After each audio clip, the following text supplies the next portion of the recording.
Om Namo Bhagavate Shri Arvindaya. Om Anandamayi. Om Chaitanyamayi. Om Satyamayi. Om Parame. O my beloved Lord, let us be thine integrally. Let Lord's divine peace be with us. O Lord, with full faith, love, and surrender, we are ready for thy victory. Om, peace, peace, peace.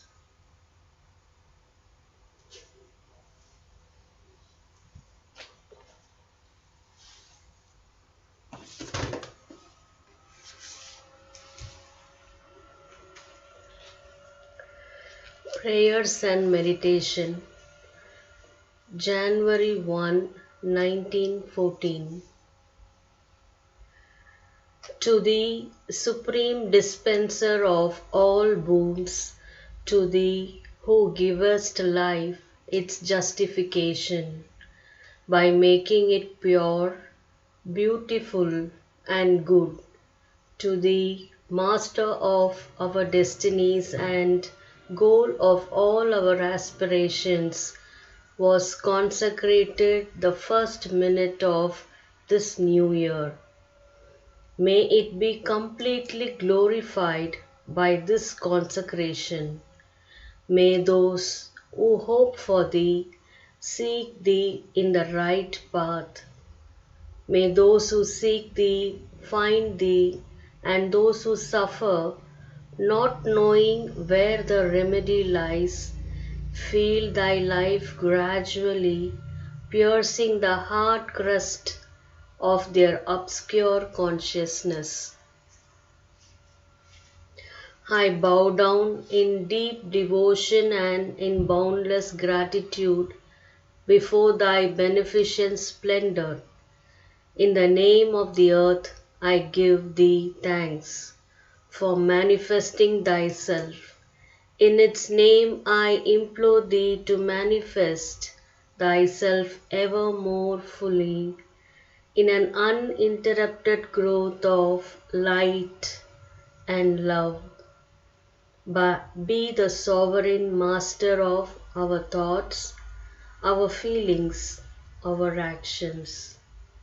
Thou art our reality, the only reality. Without Thee, all is falsehood and illusion, all is dismal obscurity. In Thee are life and light and joy. In Thee is supreme peace.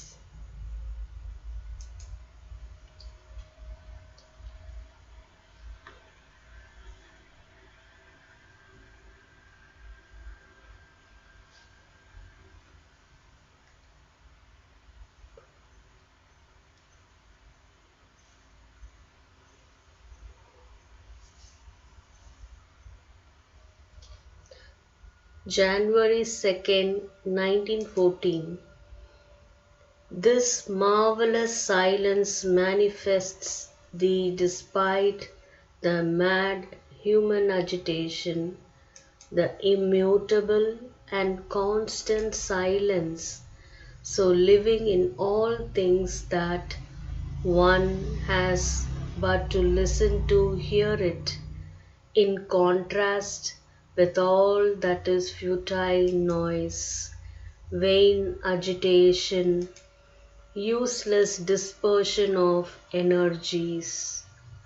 Let it flower in our being as a source of light and peace. May its power radiate over all in beneficent streams.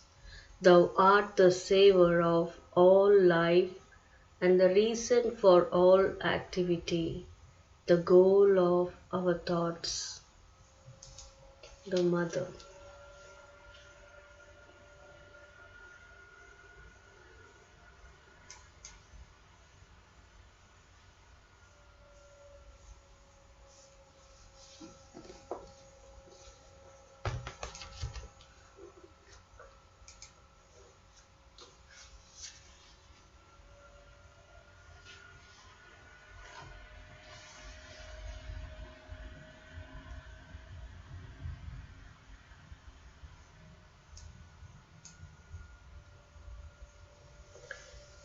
On education, the Mother.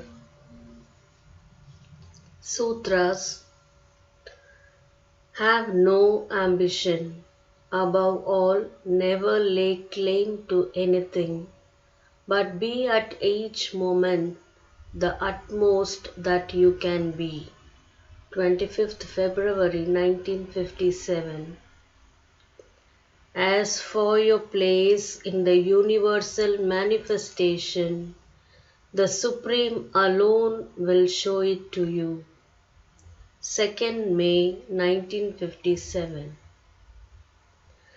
The Supreme Lord has ineluctably decreed the place you occupy in the world concert.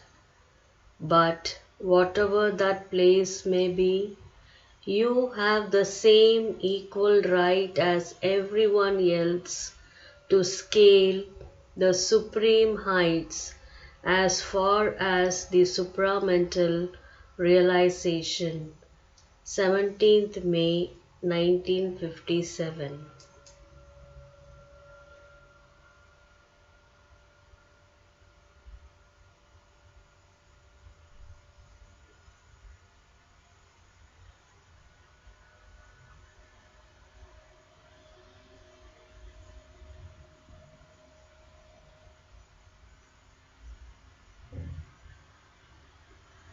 In the truth of your being is ineluctably decreed, and nothing and no one can prevent you from being it.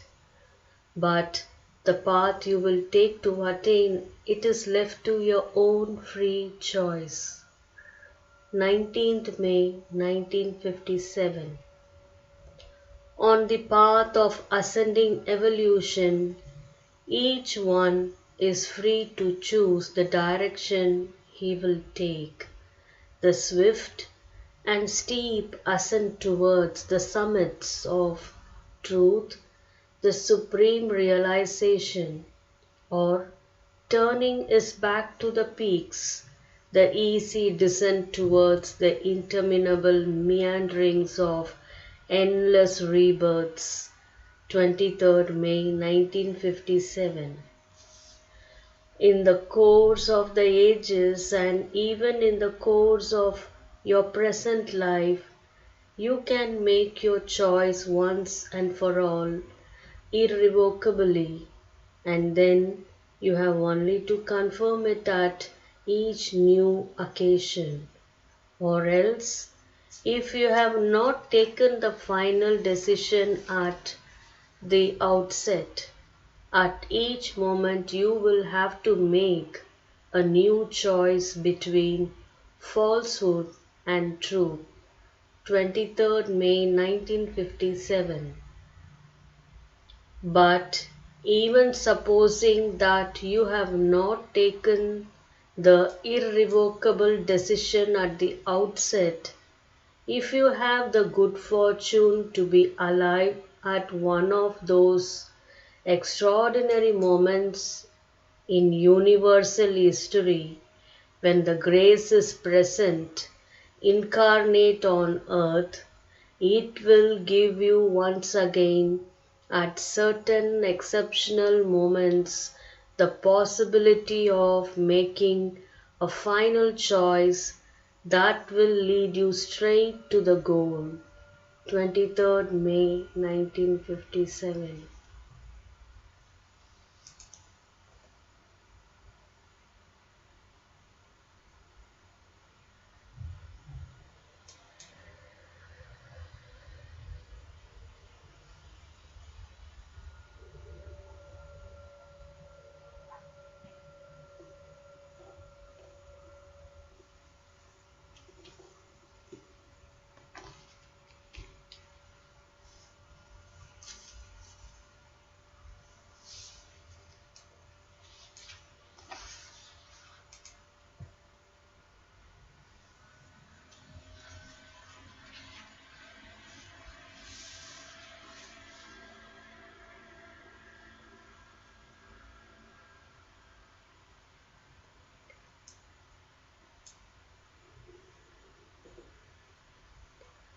Let us meditate on the most auspicious form of Savitri, on the light of the Supreme, which shall illumine us with the truth.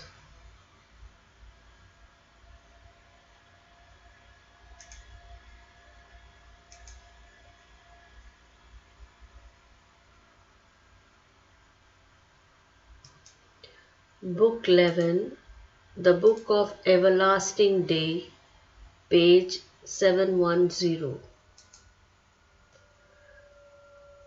And see, awake the dumb divinity, intuitive beam shall touch the nature speaks. A revelation stir the nature's depths. The truth shall be the leader of their lives. Truth shall dictate their thought and speech and act. They shall feel themselves lifted nearer to the sky, as if a little lower than the gods.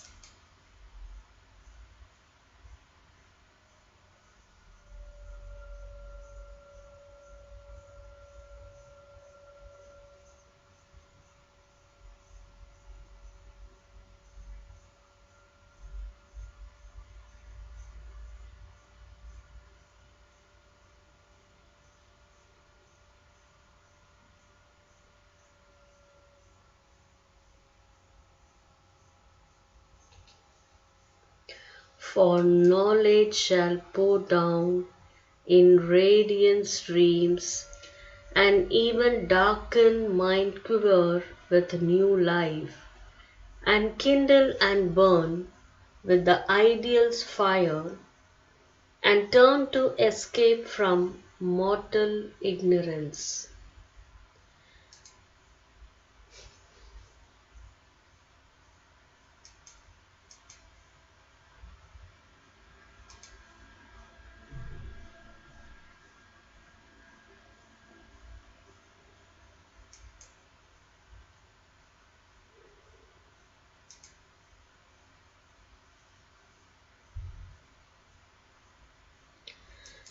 The frontiers of the ignorance shall recede, more and more souls shall enter into light. Minds lit, inspired, the occult summoner here, and lives blaze with a sudden inner flame, and hearts grow enamored of divine delight, and human wills tune to the divine will. These separate selves the Spirit's oneness feel. These senses of heavenly sense grow capable, the flesh and nerves of a strange ethereal joy, and mortal bodies of immortality.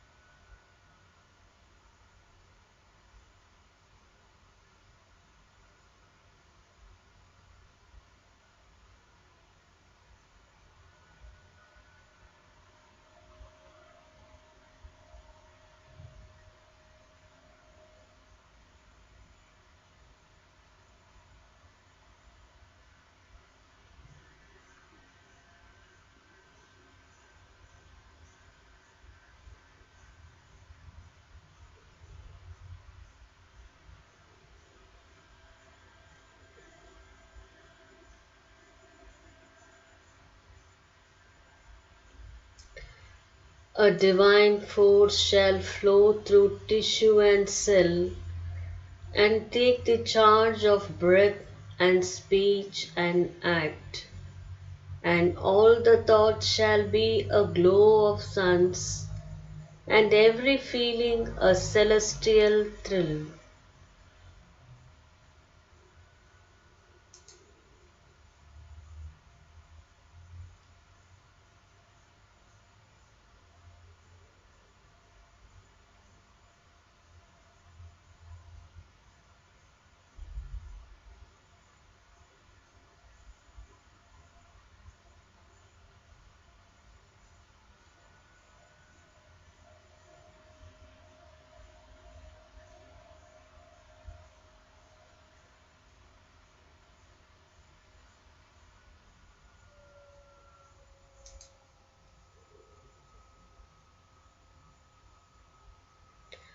Often a lustrous inner dawn shall come, lighting the chambers of the slumbering mind. A sudden bliss shall run through every limb, and nature with a mightier presence fill.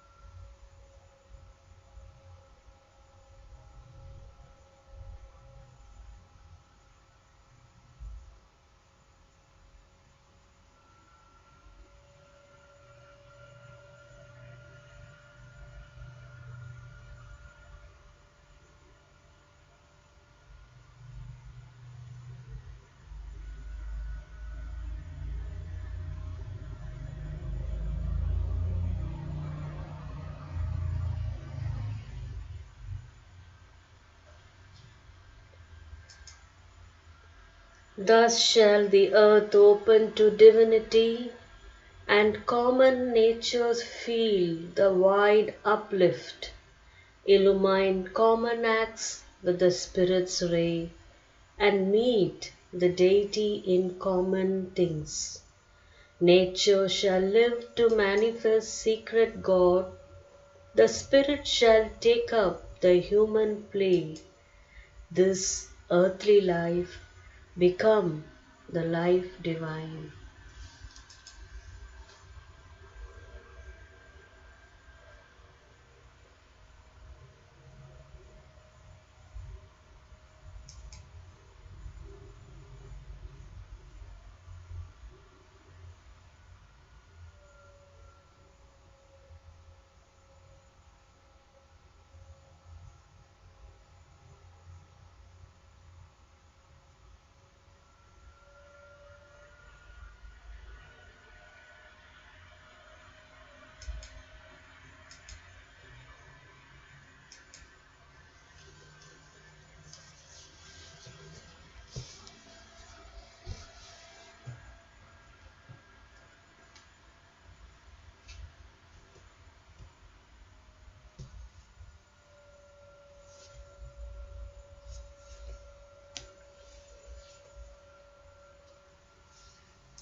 Life Divine, Chapter 2, The Two Negations, The Materialist Denial, page 11.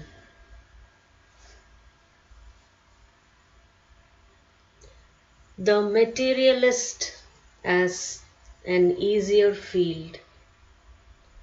It is possible for him by denying spirit to arrive at a more readily convincing simplicity of statement, a real monism, the monism of matter or else of force.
But in this rigidity of statement, it is impossible for him to persist permanently.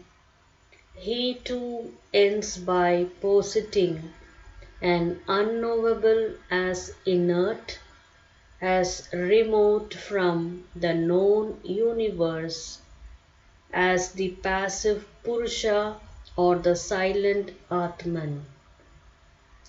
It serves no purpose but to put off, by a vague concession, the inexorable demands of thought, or to stand as an excuse for refusing to extend the limits of inquiry.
Therefore, in these barren contradictions, the human mind cannot rest satisfied.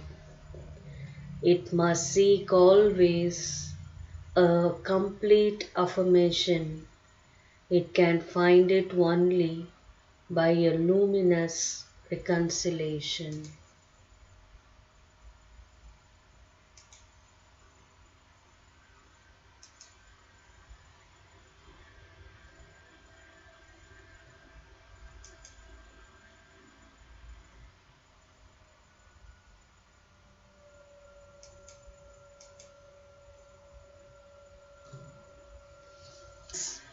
Which our inner consciousness imposes on us, and whether by objective method of analysis applied to life and mind as to matter, or by subjective synthesis and illumination, arrive at the repose of the ultimate unity without denying the energy of the expressive multiplicity.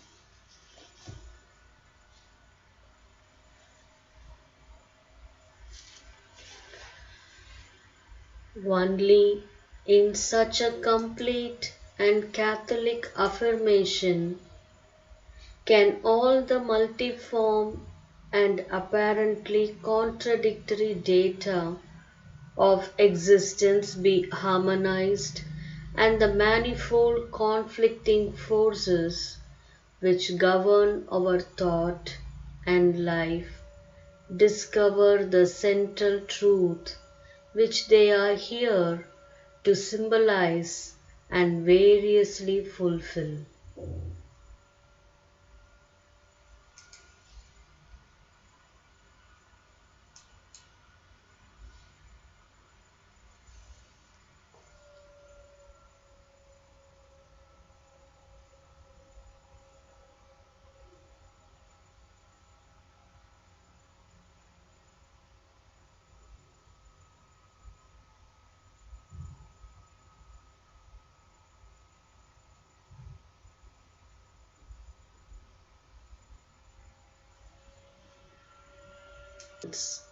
Work like the Brahman of the Upanishad, fixed and stable even in its play and its worldwide coursing, and our life, knowing its aim, serve it with a serene and settled joy and light, as well as with a rhythmically discursive energy.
Prayer, Divine Mother and Sri Aurobindo, we surrender each one of us who joined in this collective meditation at your feet, and all the ones who joined in their minds.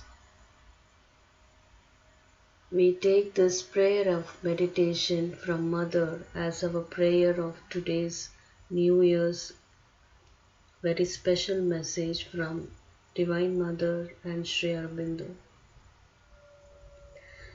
The freedom of which I speak is the freedom to follow the soul's will and not that of mental and vital whims and fancies. The freedom of which I speak is an austere truth which tends to surmount all the weaknesses and desires of the lower, ignorant being. The freedom of which I speak is the freedom to consecrate oneself entirely and without reserve to one's highest, noblest, and most divine aspiration. Who amongst you follows sincerely that path? It is easy to judge, but it is more difficult to understand and still much more difficult to realize. 18th November 1962.